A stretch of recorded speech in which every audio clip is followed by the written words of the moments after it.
Overall इसका थोड़ा सा जायज़ा लें इस वर्ल्ड कप का, तो हमें स्टार्ट से ही काफ़ी कंट्रोवर्सीज देखने को मिली हैं इसके अंदर। तो क्या आप कहेंगे फीफा की मैनेजमेंट इस बार उस तरह से परफॉर्म नहीं कर पा रही है, या उस तरह से वो हमें यकजान नज़र नहीं आ रही है? क्योंकि बहुत सारी चीज़ें हमें एक ही टीम के साथ नज़र आई हैं, जिस तरह से मिस्र को बाहर किया गया, जिस तरह से बार बार अर्जेंटीना को मौके फराहम किए गए हैं।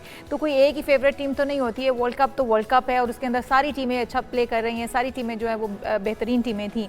और अगर हम दूसरी तरफ देखें तो इस वक्त जो टीमें ऑलरेडी परफॉर्म कर रही हैं, उन टीमों में आप क्या समझते हैं कि क्या कोई भी टीम, जो कि फ्रांस भी है, जैसे हम उसकी बात कर रहे थे कि फ्रांस जो है वो एक अच्छी टीम हो सकती है, इंग्लैंड एक अच्छी टीम साबित हो सकती है, बट हमने देखा कि एक के बाद एक निकलती गई, और मैसी तो खुद भी ये चाह रहा था कि उसका फाइनल जो हो वो इंग्लैंड के साथ हो। लेकिन इंग्लैंड तो हमें नजर आया कि आपने कहा कि उसके एक तो एजेड खिलाड़ी थे, थोड़ा उनकी एनर्जी भी डाउन नजर आई, और फिर लास्ट में वो हमें बिल्कुल थके हारे से नजर आए, लाचार से नजर आए। लेकिन ओवरऑल बाकी टीमों का अगर थोड़ा सा आप पोस्टमार्टम करें तो उनमें क्या गलतियां कोताहियां रहीं, और जो इसके साथ कंट्रोवर्सी जुड़ी है, क्या वो भी हकीकत है?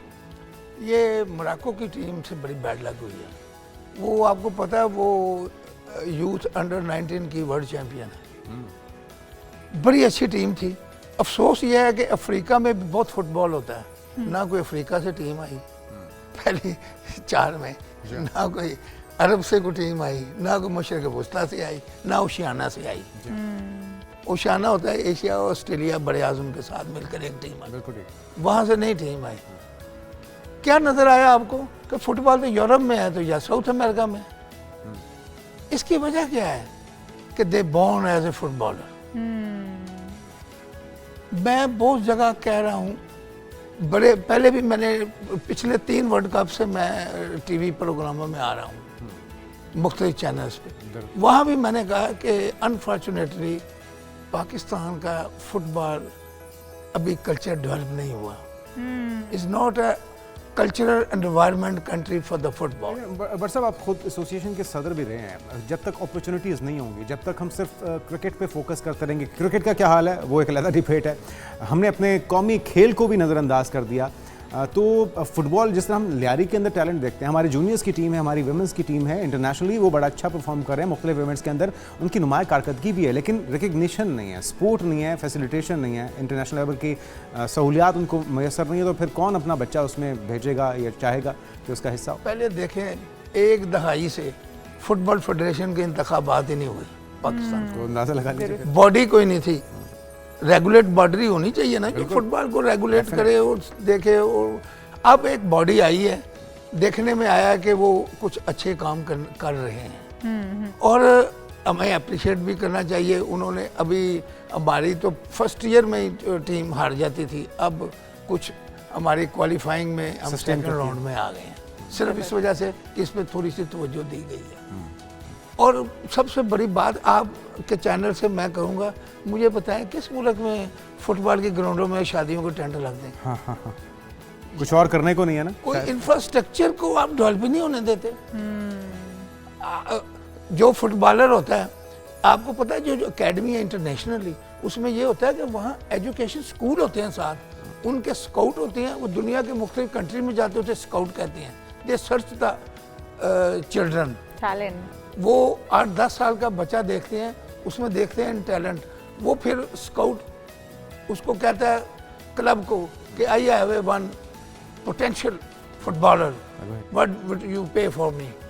वो उसे क्लब में पे करती हैं हाईली, वो स्काउट्स तलाश करके उसके करते हैं, वो उसकी एजुकेशन करती हैं, कैरेक्टर बिल्डिंग करती हैं, उसे बॉडी बिल्डिंग करती हैं, फिर उसे स्किल सिखाती हैं, उनके स्टेप्स हैं।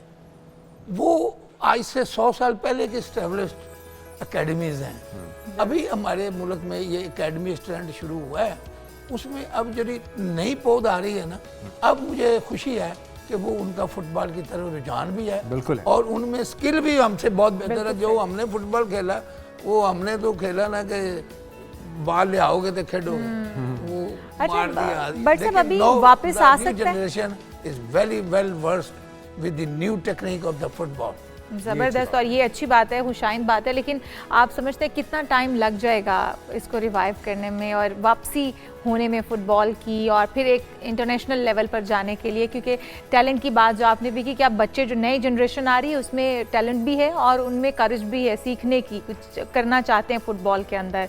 और फिर हमारे जो छोटी जूनियर टीमें हैं, मुख्तलिफ गली मोहल्लों से बहुत सारे आपको फ़ुटबॉलर्स मिल जाएंगे जिनको सिर्फ पॉलिश करने की, उनके करैक्टर बिल्डिंग करने की ज़रूरत है, उनको पढ़ाने की और सिखाने की ज़रूरत है। कितना टाइम लग जाएगा हमें वापस उस पोजीशन पर जाने में? आपको सुन के खुशी होगी कि मैं सी लाइसेंस कोच भी क्वालिफाइड हूँ। और मैंने जब कैंप लगाता था बच्चों का, खुद खुशी अपने से, उसमें मैं कहता था उनकी एजुकेशन, बच्चा मैट्रिक पास खेल रहा है, वो कहता है जनाब घर में तो खाने के लिए है कुछ नहीं, बताओ मैं फुटबॉल खेलूँ या घर की। वो जब तक आप खिलाड़ी को मुआशी फिक्र से आज़ाद नहीं करेंगे उसका ध्यान नहीं आएगा फुटबॉल में, वो टेक्निक नहीं सीखेगा। जिस फुटबॉलर अब अच्छे घराने, पहले तो लोग कहते हैं ये तो गरीब गुरबा का गेम है, लेकिन ये हमने अब अच्छे घराने से लोग आप बच्चे रोनाल्डो जैसे जो प्लेयर्स हैं उन्होंने भी बड़े मुश्किल हालात देखे हैं, उसकी अगर जिंदगी की कहानी देखें उसके पास तो ये ठीक कह रहे हैं आप। हाँ जी, तो वो चीज़ कब यहाँ पे आएगी? वो चीज़ अब पैदा होनी शुरू हो गई है। अब ये मुझे जान के खुशी हो रही है। और जो नई बॉडी आई है ना फुटबॉल की, मेरा कोई इतना इंटरेक्शन नहीं है उनसे, लेकिन मैं अपनी क्लब के लेवल पर तो चला रहा हूँ। मेरी क्लब अभी सेमीफाइनल खेली है डिस्ट्रिक्ट फुटबॉल एसोसिएशन जो चैंपियनशिप हुई, लेकिन अब उनके कुछ प्रोग्राम है, क्योंकि वो मोहसिन गिलानी साहब आए हैं फुटबॉल के प्रेसिडेंट, वो ऑलरेडी फीफा में किसी बॉडी में रहे हैं। उनको पता है, उनका इंटरेस्ट भी है। जी हाँ, इंटरेस्ट भी है। दूसरा उनको ये पता है कि फुटबॉल की वो डेवलपमेंट में रहे हैं। ओके, वो उसको पता है कि फुटबॉल डेवलपमेंट में कौन कौन सी चीज़ें, कौन कौन से फेज होते हैं, किस तरह बच्चों को ग्रूम करना है, किस तरह बच्चों को स्किल पहले तो बच्चे को ग्रूम करेंगे, मेंटली उसको प्रिपेयर करेंगे, माइंड सेट करेंगे फुटबॉल का।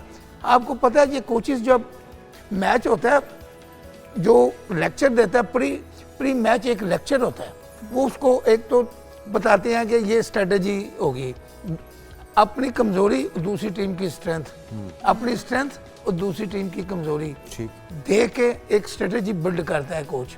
वो कहता है कि यार हमारी लेफ्ट साइड यदि वीक है उसमें आपने कम बॉल खेलना है। एक मिसाल दे रहा हूं। बिल्कुल ठीक। इसी तरह ही अब मुझे खुशी ये है कि अब ये ट्रेंड यहाँ भी चल पड़ा है। माइंड सेट, आप ग्राउंड जा रहे हैं, आपका माइंड सेट ग्राउंड में होना चाहिए, फुटबॉल को फोकस करना चाहिए। ना कि वो यार करो कॉल आ गई है मैंने तो जाना थी, वो मेरे ये अकेडमी का टाइम है, वहीं अकेडमी वहीं, ये अब सिलसिला शुरू होगा। लेकिन होपफुली कि with in next 10 years you will see the big change.